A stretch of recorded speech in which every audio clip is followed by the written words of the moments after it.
మీరు చూడండి, మొన్న సుప్రీంకోర్టుకి కేసు వెళ్ళినప్పుడు భట్టి గారు కానీ లేకపోతే బీసీ సంబంధించిన మంత్రులందరూ కలిసి అక్కడికి పోయి అక్కడ విచారణ ప్రాసెస్ ని చూసే ప్రయత్నం చేశారు. నిన్న కూడా అదే హడావిడి కనపడింది. దాని అర్థం ఏంటంటే ఏదో తూతూ మంత్రంగా రిజర్వేషన్ ఇచ్చినాము, గవర్నర్ గారి దగ్గర పంపించినాము, గవర్నర్ గారు పైకి పంపించరు, అది ఆగింది, పార్లమెంట్ లో కొట్లాడాలి, ఈ భావనతో మేము లేవు మేడం. నా మాట మీరు ప్రధానంగా అర్థం చేసుకునే ప్రయత్నం చేయండి.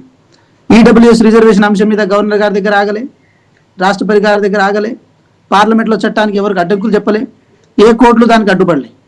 కానీ బీసీ రిజర్వేషన్ విషయానికి వచ్చినప్పుడు 50% క్యాప్ అనే అంశం మీద బుట్టంగారి మాధవరెడ్డి గారు కేసు వేసినప్పుడు నేను ఒక మాట ప్రధానంగా చర్చించే ప్రయత్నం చేస్తున్నాను.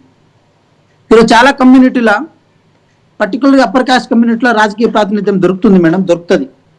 కానీ బీసీల ఎస్సీల విషయానికి వచ్చినప్పుడు ఆటోమేటిక్గా వారికి రిజర్వేషన్ ఆల్రెడీ ఉన్నాయి కాబట్టి అది చట్టపరంగా వాళ్ళకి రావాల్సింది, అది కింది స్థాయి నుంచి మొదలు పెడితే పై స్థాయి వరకు వాళ్ళకి రావాల్సిన వాటా రావాల్సి ఉంటుంది. ఇక నెక్స్ట్ ఉమెన్ విషయానికి వచ్చినప్పుడు 33% రిజర్వేషన్ కూడా పార్లమెంట్ చట్టం చేసి పాస్ చేసి నెక్స్ట్ డీలిమిటేషన్ వస్తుంది.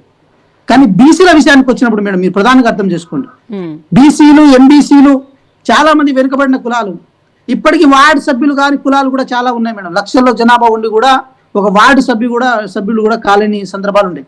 అంటే విద్యా విషయంలో ప్రాతినిధ్యమో లేకపోతే చదువు ఏది మన ఉద్యోగాల విషయంలో ప్రాతినిధ్యమో అది ఒక లెవెల్ మేడం, అది మెరిట్ బేస్డ్ అనుకుంటాం. కానీ ఇది మెరిట్ బేస్డ్ కాదు మేడం, ఇది చూసింగ్, అంటే మనం ఎన్నుకునే మార్గం ఇది. మేమేమంటున్నాం, మెరిట్ బేస్డ్ లో ఇవ్వాలని కూడా మేము ఇది చేస్తలేము. ఆల్రెడీ వాళ్ళకి రావాల్సింది వాళ్ళకి వస్తుంది, అంతకంటే జనరల్లో కూడా కొట్టుకోవడానికి అవకాశం ఉంటుంది. కానీ ఇక్కడ అట్లా కాదు మేడం, ఇట్స్ నాట్, ఇది ఇండివిజువల్ సంబంధించిన అంశం కాదు. ఇది ప్రజాస్వామ్యంలో చాలా కులాలు ఇప్పటికీ ఓటర్లుగానే ఉన్నారు, వాళ్ళు ఎప్పటికీ ఓట్లు ఎప్పించుకునే పొజిషన్ రాలేదన్న ఒక ప్రధానమైన భావన రాహుల్ గాంధీ గారు లేవనెత్తడం జరిగింది.